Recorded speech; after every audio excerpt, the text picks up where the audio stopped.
You get up for 2 minutes, and by the time you come back, your cat is already there, sitting exactly where you were.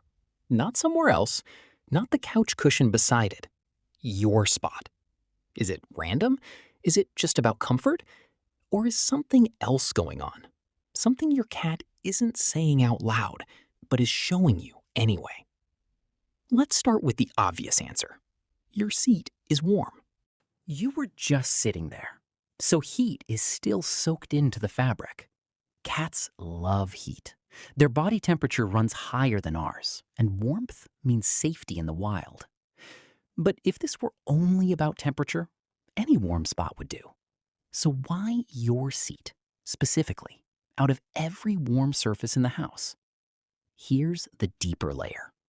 Your seat carries your scent. And to a cat, scent isn't just a detail. It's information. Concentrated, personal, unmistakable information. Cats experience the world through smell in a way humans barely understand. Their sense of smell is many times more sensitive than ours. When they curl up where you were sitting, they're not just resting. They're surrounded by you. Think about that for a second. Your seat becomes a kind of concentrated version of you. Your scent, your warmth, your presence, all layered into one spot. For a cat, that's not just cozy. That's meaningful. Now, here's where it gets interesting. Cats are territorial animals. In the wild, territory means survival. It means resources, safety, and control over an environment. Domestication changed a lot about cats, but it didn't erase these instincts. It just gave them a new context to live in. Your home is their territory now, and within that territory, certain spots matter more than others. Your seat isn't just furniture to your cat, it's a place linked to you, and you are part of what your cat considers valuable territory. So when a cat takes your seat, there are actually two instincts overlapping at once: comfort-seeking and territorial claiming. And figuring out which one is driving the behavior depends on how the cat acts once it's there. Does your cat curl up and relax the moment it settles in? That leans toward comfort and emotional security. It feels safe enough in your presence, even through your scent alone, to fully relax. But does your cat sit upright, watching you, almost daring you to try and take the seat back? That's a different message entirely. That's closer to a social claim, a quiet way of saying, this spot matters, and right now, it's mine.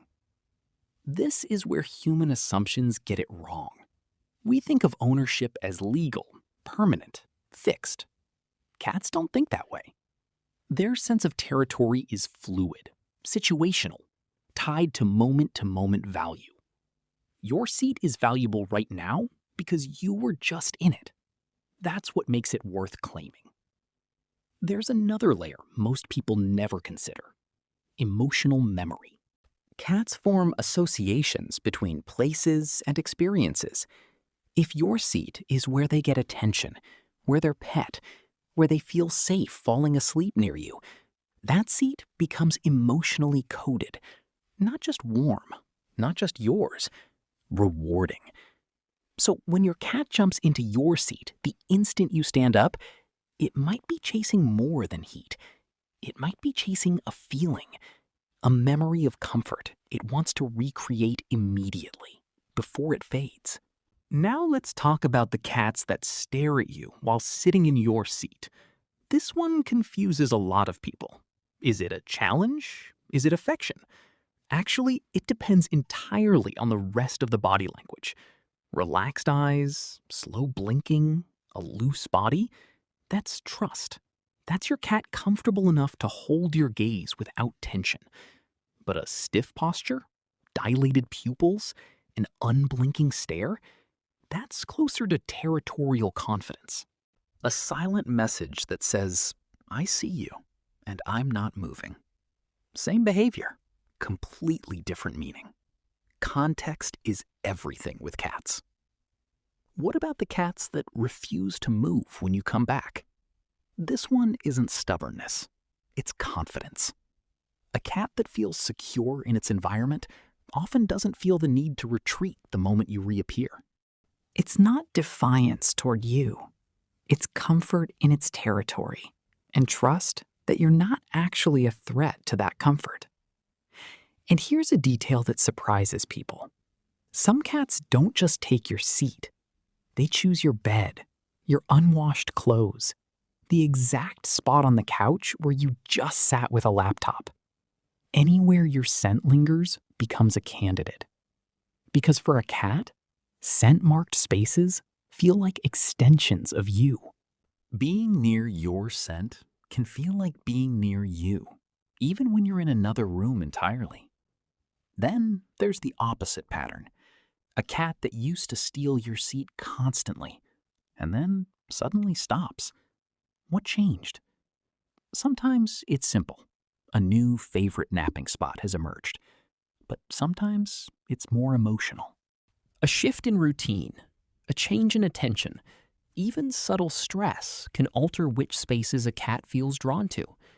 Cats are sensitive to disruption, even disruption we don't consciously notice ourselves. And here's something worth sitting with. If your cat consistently chooses your seat over everyone else's in the house, that's rarely a coincidence. Out of every scent, every warm surface, every available spot, your cat is repeatedly selecting you. That's not randomness.